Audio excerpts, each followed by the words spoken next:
हम सब भावी योगी संत के चरणों में आकर के रोज़ 2 बार बैठते हैं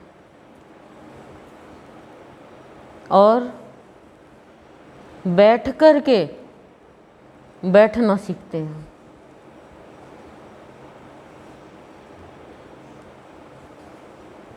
जिसको भावी योगी संत के चरणों में आकर बैठना आ गया, ये मान के चलो फिर उसे कहीं और बैठने की ज़रूरत नहीं होती। बैठ और पैठ, बैठ के साथ ही पैठ बनती है मनुष्य की। जिसका भक्ति में मन लग गया उसे और मन लगाने की ज़रूरत नहीं होती। हमारे गुरुदेव की भक्ति से मन की शक्ति प्राप्त होती है, मनोबल मिलता है, जीवन ही तपोवन बन जाता है और हम जो भी कर्म करते हैं, सत्संग करते हैं, संत की भक्ति करते हैं, इनके द्वारा हमें मनोबल मिलता है, आध्यात्मिक शक्ति मिलती है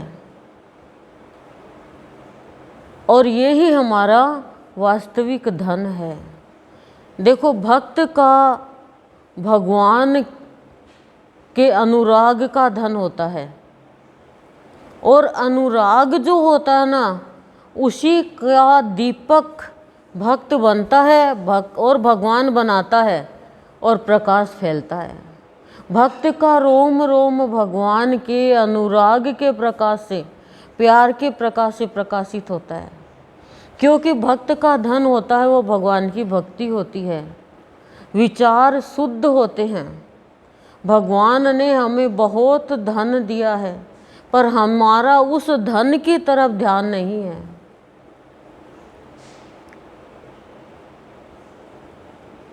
उस धन की तरफ ध्यान होगा तो बाहर के धन की तो बरसात होने लग जाएगी हमारे जीवन में।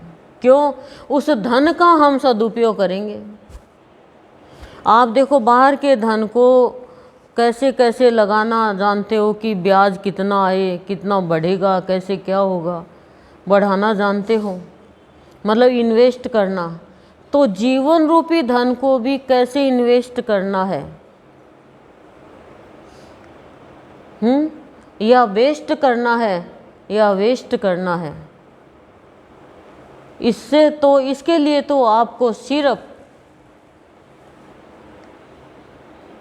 ज्ञानी गुरु, सद्गुरु, भावी योगी संत हमें सजेस्ट कर सकते हैं और करते भी हैं अपने शिष्य को, भक्त को। बाहर का धन तो ऐसे बहता रहता है, ध्यान ही नहीं जाता है। कहा ना गुरुदेव ने मोहरे लूट रही है, बोला लूटने दो, यहाँ मोहर लग गई, अब इस मोहर का क्या करूं? जब यहाँ पे मोहर लग गई तेरे नाम की, तो इन बाहरी मोहर का मेरे क्या काम किए ये?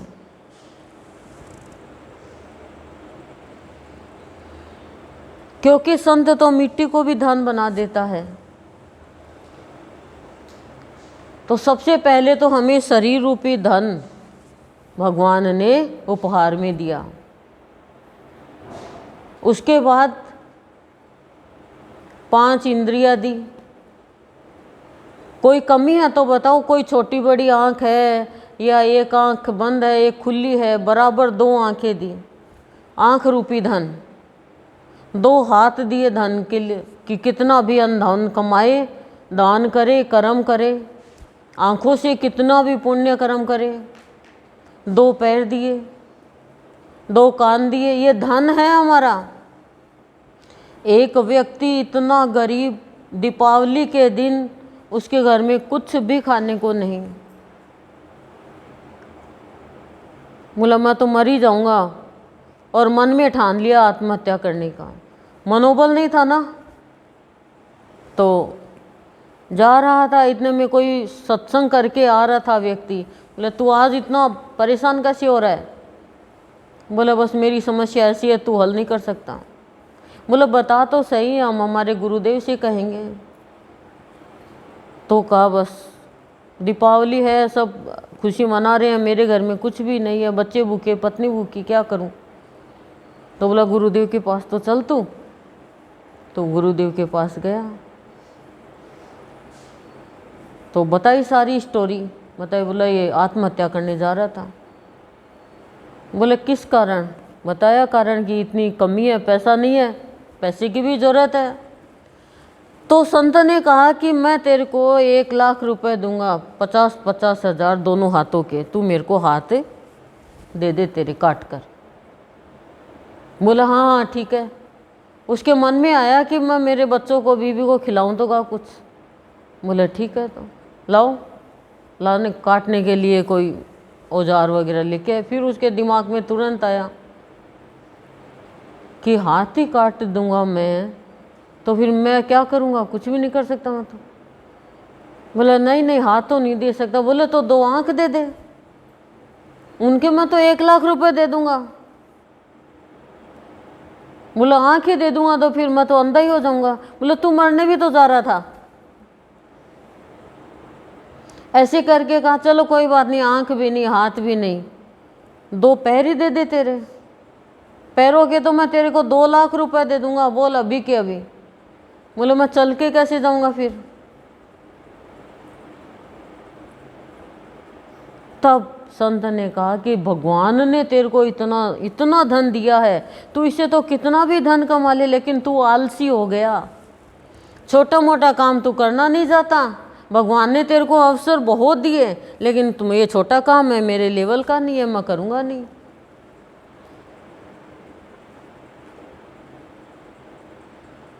तो तेरी पत्नी से करा ले। नहीं पत्नी करेगी तो फिर मेरी तो रेपुटेशन ही खराब हो जाएगी छोटे से गांव में।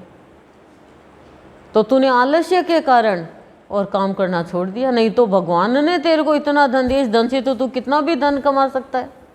बोलो। तो इस धन की तरफ हमारा ध्यान नहीं है। इस धन से हम और धन कमा सकते हैं अच्छे कर्म करके, परिश्रम करके। बाहर का धन भी हमारे पास इतना हो कि हम भक्ति के साथ साथ कितनों का और भी कल्याण कर दें। गुरुदेव थोड़ी कहते हैं तुम गरीब पड़े रहो, निर्धन पड़े रहो, ये थोड़ी कहते हैं गुरुदेव। पर गुरुदेव कह रहे हैं कि तुम्हें उतना मिलेगा जितना तुम्हें चाहिए, उससे भी ज़्यादा मिलेगा, लेकिन कर्म के अनुसार। रेख की मेघ संत बदलते हैं, ये बात आप जानते हो, फिर भी समझते नहीं हो। संत ही बदल सकते हैं रेख की मेघ, गुरु बदल सकते हैं रेख की मेघ। क्या लिखा है भाग्य में वो बदल देंगे, लेकिन संत सत्कर्म करा के बदलते हैं, सेवा करवा के बदलते हैं। आपको बहुत बार बताया हुआ है कि एक बार एक बच्चा था, उसके भाग्य में एक गधार 5 रुपए लिखे थे। संतों की सेवा करी, संतों ने भाग्य देखा उसका कि इसके भाग्य में तो विधाता ने 5 रुपए एक गधा ही लिखा है खाली। कितना भी कमाओ लास्ट में 5 ही रुपए बचते उसके पास है। तो संतों ने उसको एक युक्ति बताई कि बेटा हम तेरी सेवा से बहुत खुश हैं, तू ये गधा रोज़ बेच के आ जाया कर। मतलब बेच के कैसे आ जाऊँ, मेरा तो ये तो आमदनी का साधन है। बोले तू बेचाया कर। अब उसने संत की बात मान ली तो रोज़ गधा बेच रहा है। भगवान को तो रोज़ गधा देना उसके भाग्य में लिखा है, गधा तो उसके रहेगा एक। भगवान गधा देता देता थक गया और उसने तो इतना पैसा कमा लिया, मकान बना लिए, खूब अच्छा अच्छा सब हो गया। संत को कहा कि तूने ये क्या किया? बोले मैंने क्या किया? जो संतों की सेवा करेगा उसकी रेख की मेघ तो संत बदल देंगे। संत के यहाँ आने के बाद में आप मेरे को बताओ कोई निर्धन है क्या? मन से निर्धन हो तो आपकी देखो भाई कोई कमी पूरी कर ही नहीं सकता। लेकिन वास्तव में सबसे बड़ा धन है वो मनुष्य का मन है। मन की शक्ति इतना काम कर देती है, जो असंभव भी होता है असंभव कर देती है। और मन की शक्ति गुरु की भक्ति में मिलती है। और जिसका मन ही कमजोर है वो निर्धन है, धनी होते हुए भी वो निर्धन है, वो कमजोर है। भय क्या है, मान क्या है, लज्जा क्या है, काम क्रोध मोह मद लोभ क्या है, ये मनुष्य को निर्धन करते हैं। और गुरु इनसे ही हमें धनी बनाते। इनको दूर किया नहीं, दरिद्रता मिट जाती है। क्यों? क्योंकि मान के कारण हम आगे नहीं बढ़ पाते, लज्जा के कारण हम कोई कार्य नहीं कर पाते, उन्नति रोक देते हैं, और भय के कारण तो बस खत्म ही हो जाता है सारा। मैं ये नहीं कर सकता, मैं वो पेपर देने जा रहा है बच्चा, डर लग रहा है, डर के कारण गलत कर देगा काम। योग्यता सब में है, पर मान लज्जा भय और ये विकार, इनके कारण मान, मेरी जाति ऊंची, मेरा पद ऊंचा, मैं पैसे वाला, मैं सुंदर, मेरा पति इतना बड़ा, ये चीज़ जो छोड़ देगा ना वो सबसे बड़ा धनी है। और उसके बाद आपके पास धन आएगा प्यार का, भाव का, गोधन गज धन और बाजी धन और रतन धन खान, जब आवे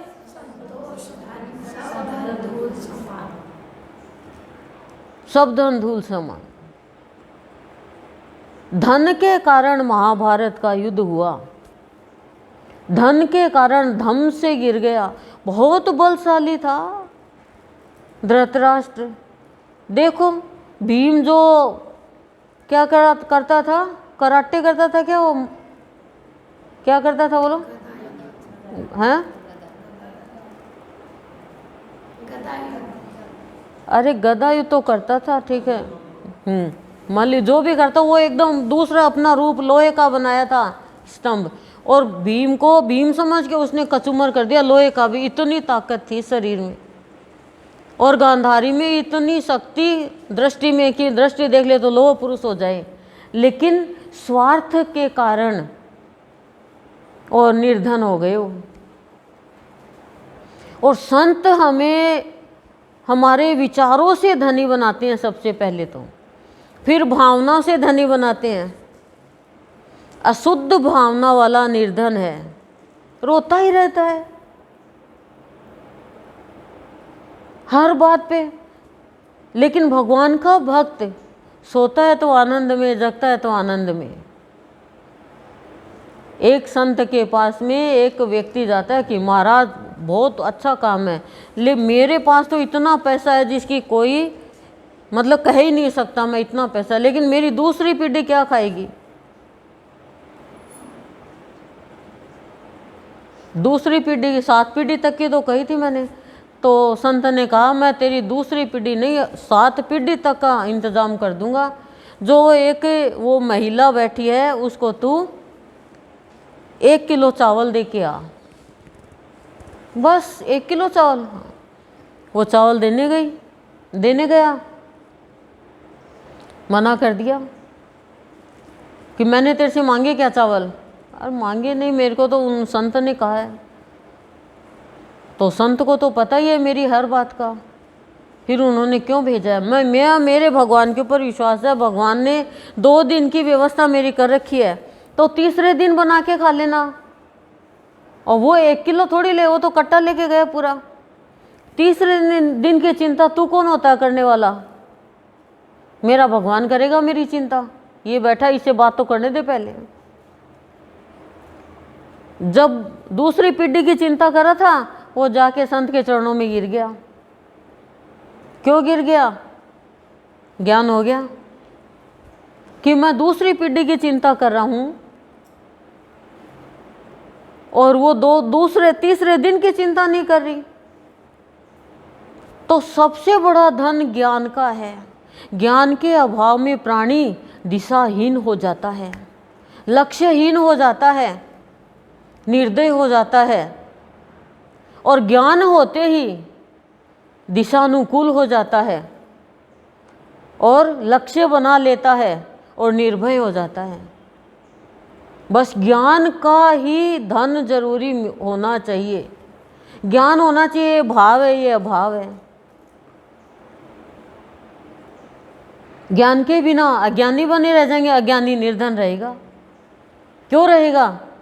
क्योंकि एक संत भिक्षा लेने के लिए आया, बोला मैं 4 दिन से भूखा बैठा हूँ, कुछ नहीं है मेरे पास में, तो मैं तेरे को क्या दूँ? अरे बोले तू तो सबसे बड़ा धनी है इस नगर में। बोले थे भी कहें कि बावड़ी बात करो, भिक्षा तो मांग रहे और मनक है धनी है, एक अनाज का टुकड़ा नहीं है मेरे पास में।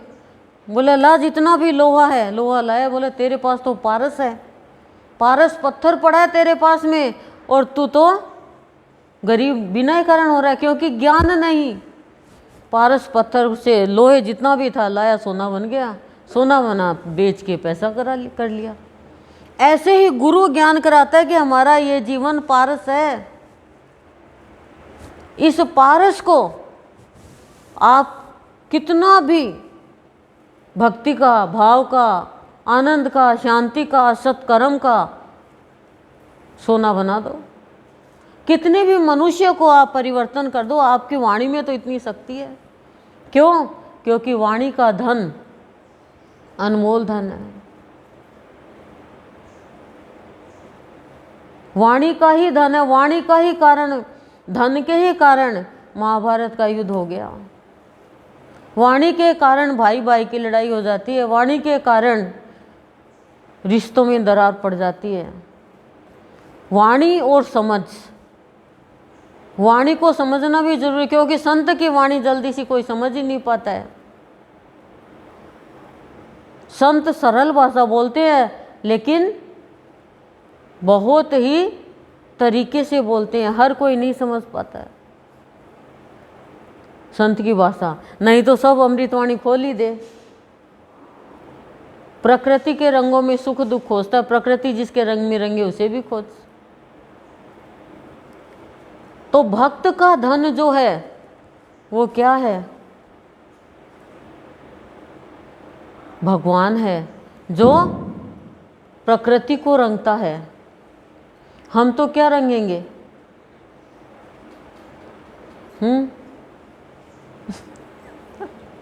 हम क्या रंगेंगे बताओ?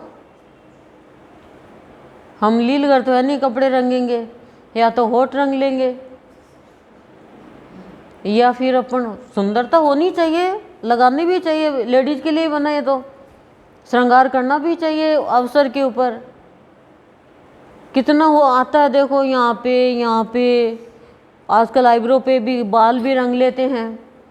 और देवियों को देखो, पहले देवियों को आप कितनी सुंदर सुंदर रहती, और हम क्यों मुरझाई हुई रहते हैं? अपने आप को लक्ष्मी का रूप मान के चलो। तो वाणी का धन, कानों का धन, श्वासों का धन, हृदय का धन, मन का धन, बुद्धि का धन, चित्त का धन और विचारों का धन, भावनाओं का धन, पैरों का धन, हाथों का धन, कितना धन दे दिया, ध्यान नहीं है। खाली बाहर के धन पे ध्यान है। बाहर का धन आपके पुण्य कर्म के हिसाब से आपको मिलेगा। और सत्संग करना सबसे बड़ी तपस्या है, सबसे बड़ा यज्ञ है, सबसे बड़ी संत की भक्ति है। जितना जितना सत्संग करोगे आपके पाप कर्म खत्म होते जाएंगे, पुण्य कर्म जगते जाएंगे, फिर आपके लक्ष्मी की बढ़ोतरी होती जाएगी, आधी से आधी घड़ी के सत्संग से भी। लेकिन आप ये चाहो कि आज ही सब कुछ मिल जाए, तो इस बात को मानो, ज्ञान का धन जब मिल जाएगा तो आपको पता चलेगा सब परिवर्तनशील है। आज कोई अच्छा है, कल बुरा भी हो सकता है, आज बुरा है, कल अच्छा भी हो सकता है। खाली परिवर्तनशील को पहचानना है। बदल गया ना दिन, रात बदल गई दिन में, दिन बदल गया रात में, सुबह बदल गई दोपहर में, दोपहर बदल गई शाम में, शाम बदल गई रात में। ऐसे ही मनुष्य में बदलाव आता है, बचपन, जवानी, बुढ़ापा, वृद्धावस्था। ऐसे ही मनुष्य के शरीर में भी परिवर्तन आता है। परिवर्तन तो सब में आता है, परिवर्तनशील है। ब्रह्म क्या है, इस ज्ञान को जो जान लेगा वो कभी भी दुखी नहीं होगा। अज्ञानी दुखी रहता है ज्ञानी सदा सुखी रहता है। तो भाव से निर्धन जो प्राणी है, ज्ञान से निर्धन जो प्राणी है, वो इस शरीर रूपी जितने भी अंग प्रत्यंग है उन सबको भी निर्धन बना देता है। किसी भी अंश का दुरुपयोग नहीं करते हैं। संत है, भक्त है, भगवान है, मनुष्य का जीवन लेकर आए तो भी।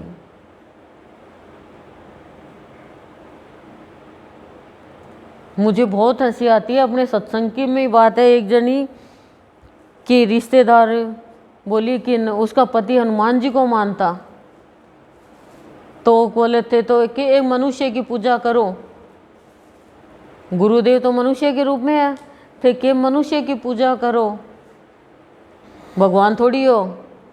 तो वो बेचारी कुछ बोल नहीं सकी। मेरे तक बात है, मैंने ये कहा कदे तू के बंदर की पूजा करे।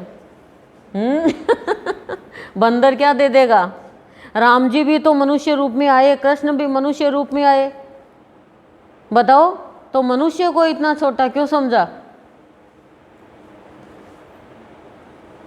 आज धनतेरस के दिन एक ही आपको शिक्षा देना चाहती हूँ कि सृष्टि चलाने वाले की आज्ञा मानकर चलोगे, उसको अपना मालिक मान के चलोगे कि शरीर को चलाने वाला ईश्वर जो है वो ही मुझे चला रहा है, नहीं तो हमारे ये कोई काम का नहीं है शरीर। वो निकल गया तो उस शक्ति से जो जुड़ जाएगा, उसको जोड़ने के लिए गुरु की ज़रूरत है कि मुझे उससे जोड़ना है गुरुदेव, जो मुझे चला रहा है, सबको चला रहा है।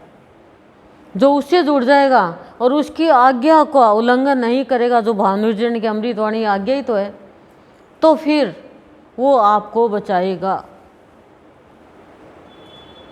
नहीं तो वो आपको नहीं बचा सकेगा। आप अपनी शक्ति दिखाओगे, आप अपना ही कर्तव्य दिखाओगे, अपने आप को ही सब कुछ मान के चलोगे, तो एक दिन अकेले रह जाओगे। आज हम कह सकते हैं कि हमारे पास तो बहुत बड़ा परिवार है। कभी सोचा भी नहीं होगा आप लोगों ने कितनी विशाल रूप में हम दीपावली मनाएंगे, धनतेरस मनाएंगे और त्यौहार मनाएंगे।